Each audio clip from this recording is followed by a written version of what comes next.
tardes, gracias por venir. Así que hoy vamos a ver infecciones respiratorias. Lo va a dar la doctora Verónica Brennan, que es médica infectóloga. Las infecciones respiratorias agudas se dividen en dos tipos. Las infecciones respiratorias altas o bajas.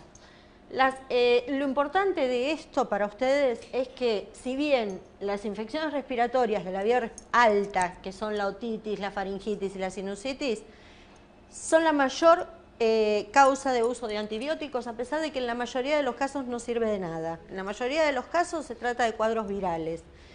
Y por el otro lado están las infecciones respiratorias bajas, que ya son los cuadros conocidos como bronquitis, neumonía, y en los pacientes que tienen enfermedades respiratorias previas, como lo que se llama EPOC, o sea, enfermedades obstructivas de la vía respiratoria, son las de la vía respiratoria baja. Bueno, lo importante, ninguno de los cuadros respiratorios son banales, ninguno debe dejarse de lado o decir, bueno, esto es simplemente una gripe y pasó.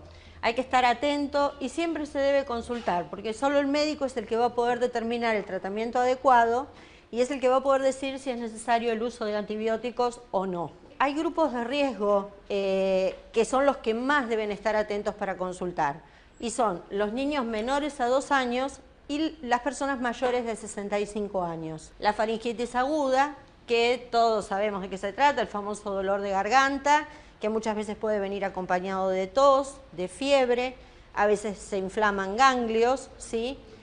Y ¿en qué grupo es importante hacer mayor hincapié en el diagnóstico de la faringitis aguda y consultar sobre todo para saber si necesita antibiótico?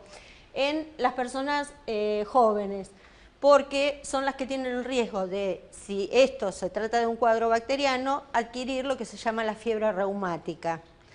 Esto, después de los 30 años, ya no hay posibilidades de que se produzca la fiebre reumática en el adulto, entonces ya cambia la urgencia o la necesidad de la consulta.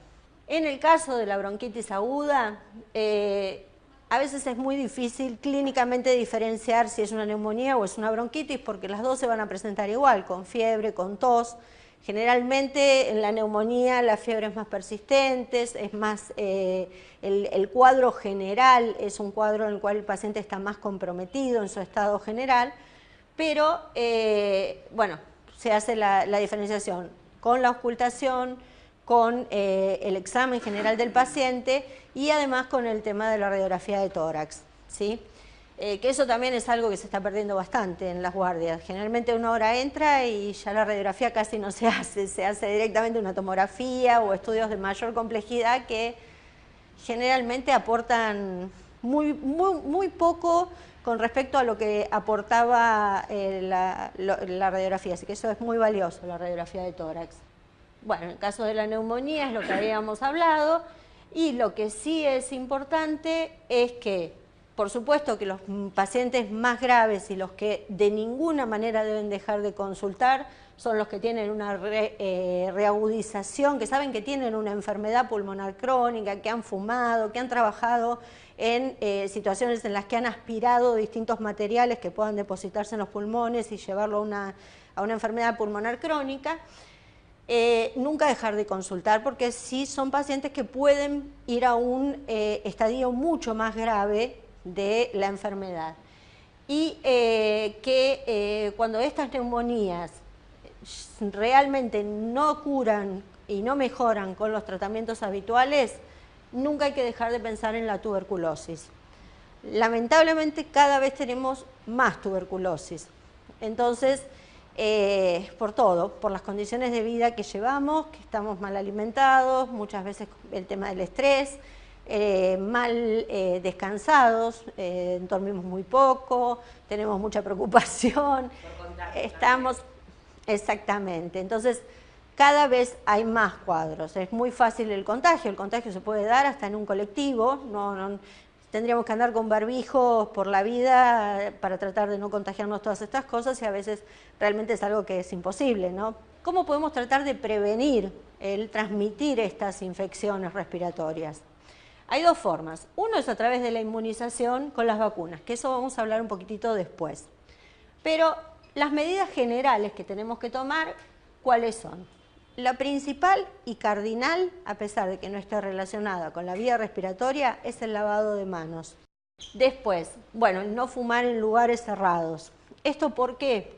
Porque el humo del cigarrillo lo que hace es, por un lado, bueno, depositarse en los pulmones, no solo del que está fumando, sino de todos los que son fumadores pasivos. Y además, porque el cigarrillo, el humo, lo que hace, las sustancias que contiene el cigarrillo, van paralizando como unos pelitos que tenemos dentro de nuestro tubo respiratorio, que son las cilias, y que, bueno, son las que cuando encuentran partículas que son ajenas a nuestro organismo, se irritan, se movilizan y hacen que lo expulsemos a través de la tos, a través del estornudo, de distintos mecanismos que tenemos de defensa, que el humo del cigarrillo anula esto. La ventilación ambiental, que es muy importante, estar en ambientes, a pesar de la temperatura y de las condiciones climáticas, que el ambiente siempre esté ventilado, que siempre haya, aunque sea una pequeña endija, algo que permite una buena ventilación. El tratar de evitar que los animales domésticos duerman en la habitación de los niños. ¿Por qué? No es porque los animales domésticos, sea perro, gato, transmitan las mismas enfermedades o estas enfermedades respiratorias, sino porque contienen también otros gérmenes que pueden predisponer a que los niños se infecten. El tema de estimular la lactancia materna es por el tema de los anticuerpos que le transmite la madre a través de la leche al lactante, al bebé. Y el tema de la temperatura. El tema de la temperatura ambiental también es importante hacer hincapié en esto, porque uno tiene muchas veces la creencia de que si está resfriado, si está engripado, si está con un cuadro respiratorio, tiene que estar más calentito, más encerrado, más cuidado de las temperaturas externas. En realidad lo que hay que buscar es que la temperatura del ambiente sea agradable, pero que esté más cercana a la temperatura exterior, porque si uno lo tiene en un microclima al paciente, en el cual le pone el aire acondicionado o el calentador, sea la estufa, sea no me salen los aparatitos estos, bueno, los calentadores, los caloventores, perdón, a una temperatura mucho más alta que la del exterior, no lo está beneficiando, está justamente ayudando a que esta persona no logre templar su propia temperatura. Si esta persona tiene que salir por alguna circunstancia, la va a exponer a un cambio mucho más brusco. Y esto también produce parálisis de las cilias, parálisis de los mecanismos que tenemos de defensa contra las enfermedades respiratorias. Entonces, lo importante es tratar de mantener buenas condiciones buenas de higiene, condiciones de un aislamiento razonable con las personas que estén transcurriendo por estas enfermedades, pero además hacer que estén en una temperatura en la cual no les sea brusco el cambio y pueda estar confortable en esta situación. Bueno, hablamos de los trabajadores de la salud, las personas inmunosuprimidas, por supuesto tratar de no aplicarla en el momento en que uno está cursando con un cuadro que pueda creer que es una infección respiratoria aguda. Y bueno, si bien las vacunas, como toda vacuna, no solo la vacuna de la gripe, pero la vacuna de la gripe es la que uno más miedo le tiene, puede llegar a reproducir la enfermedad, o sea, puede producir la gripe, lo que produce son formas mucho más leves y riesgo-beneficio, uno trata de afrontar ese momento y esperar que el paciente no le pase, ¿no? Con respecto a la vacuna del neumococo, la pueden aplicar en cualquier momento del año. Uno generalmente hace un poco el combo, trata de aplicar la antigripal con la antineumocóxica porque es el momento de enganchar al paciente para esto. Hay dos tipos de vacuna antineumocóxica. Las indicaciones de quienes tienen que recibirla son las mismas que la del antigripal, ¿sí? Así no repetimos, o si quieren lo repetimos para fijarlo, pero me parece que no tiene mucho sentido, pero sí es importante que la antineumocóxica uno hace mucho hincapié, sobre todo en los pacientes EPOC, porque como dijimos antes, en un momento lo nombré, el neumococo, que es el germen que esta vacuna estaría, entre comillas, anulando o disminuyendo la virulencia, es el que está involucrado generalmente en la mayoría de las infecciones de los pacientes EPOC, los pacientes mayores de 65 años. Y como les dije, bueno, hay dos tipos, simplemente para que sepan que les suene nada más el nombre por si tienen que aplicarse una de estas dos, si no se le han aplicado a uno, si no son, o si pertenecen al grupo de riesgo que tienen que aplicársela. Hay una que es la P-Neumo 23, que ese sería el nombre comercial y que se diferencia de la otra en la cantidad de antígenos del germen que tiene. O sea, la 23 tiene una determinada cobertura con 23, para que ustedes comprendan, serían como pedacitos del germen de distintos sectores que son reconocidos por el organismo y que aumentan la protección.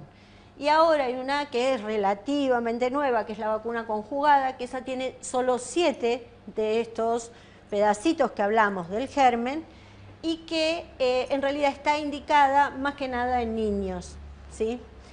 Si el niño incluso es un paciente inmunosuprimido, o sea, si además de ser un niño tiene problemas que hagan que su inmunidad esté afectada, tienen que darse las dos, tanto la 23 como la 7, porque lo van a proteger para distintas cosas.